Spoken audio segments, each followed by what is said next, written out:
Once upon a time there was a planet. It was a beautiful planet with blue oceans, green forests, an abundance of animal and plant species, with hot deserts and ice-cold mountain tops. Mankind ruled this planet that we shall call planet Earth. Eons of time had passed since they first evolved.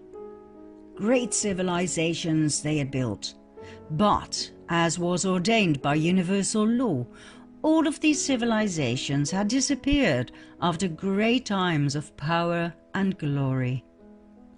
And for some unknown reason, mankind had always been drawn into wars.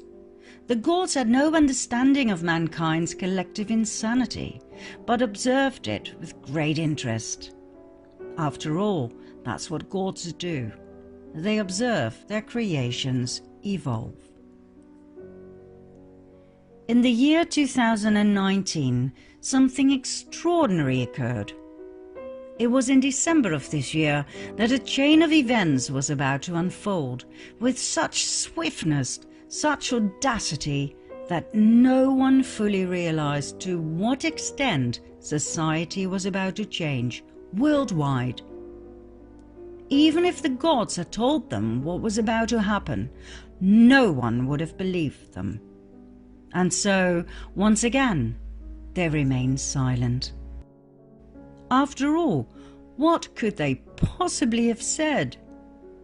"Listen, beautiful creation, you are about to experience one of our latest experiments.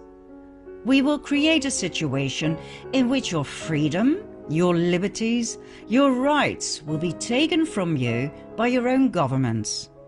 They will do so for your own good. They will explain how they will do everything they can to protect you and your families. And you, beautiful creation, you will celebrate them for their great care. You will applaud them and thank them and pay them for their wonderful and heartfelt concerns. You will gladly and freely give up your rights, your freedom of speech, your freedom of movement, your freedom to be together and close to the ones you love.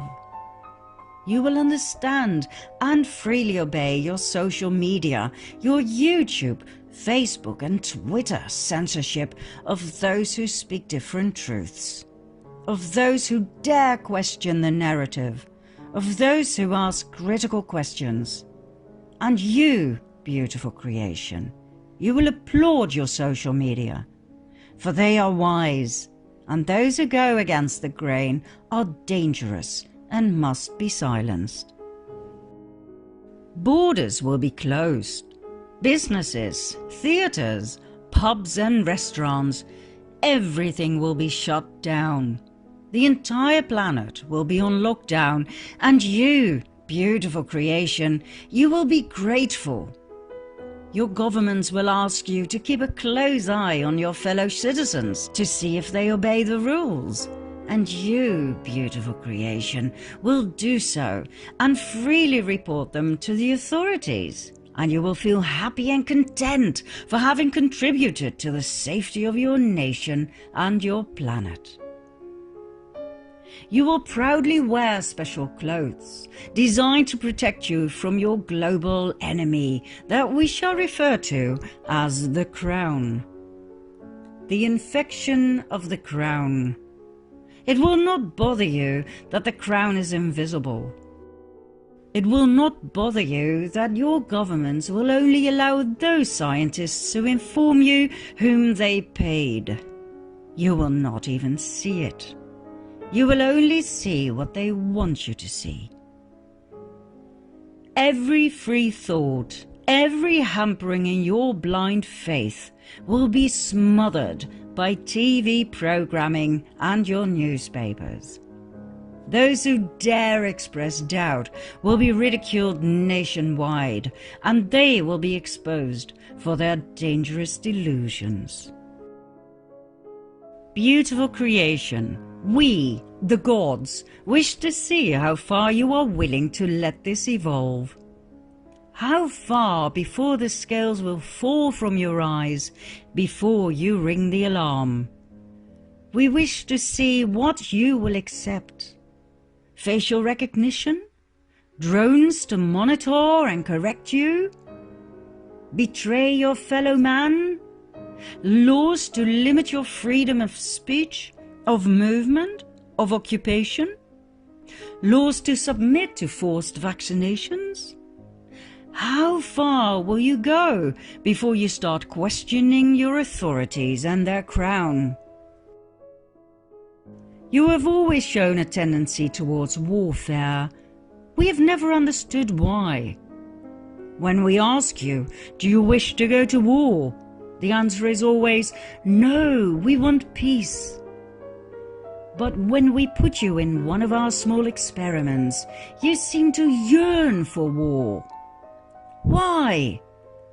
Did we, the gods, make a mistake when we designed you? We wish to know what happened.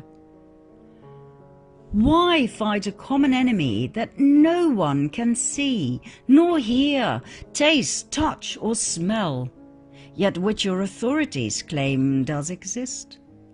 Why believe in this fairy tale of the crown? How can it be that our creation, you dear ones, how can it be that you keep falling for the same old trick of divide and conquer for thousands of years in a row without the slightest tendency to learn from your mistakes? Where did we, the gods, go wrong? This experiment, the myth of the crown, could well be our last one with you, beautiful creation. This experiment will tell us all we wish to know about mankind. We shall call this experiment the grand finale. It is do or die. For us, the gods, it is all the same, for you are just one of many creations. It is do or die. The choice is yours. But we must be fair. We wish it to be do. We do not wish for you to die. For even though we, the gods, know that death is the same level of myth as your fairy tale of the crown, we have grown so fond of you. You, beautiful creation, are strangely unique. When you are not passive, aggressive, and collectively insane, you are magnificent beacons of light. You shine and brighten up the universe like the aurora borealis. You mesmerize us with your ability to love. You enchant us with your kindness, your creativity, and your humor. We would miss you and your laughter if this grand finale ends in your demise. But then again, we shall see. Time will tell.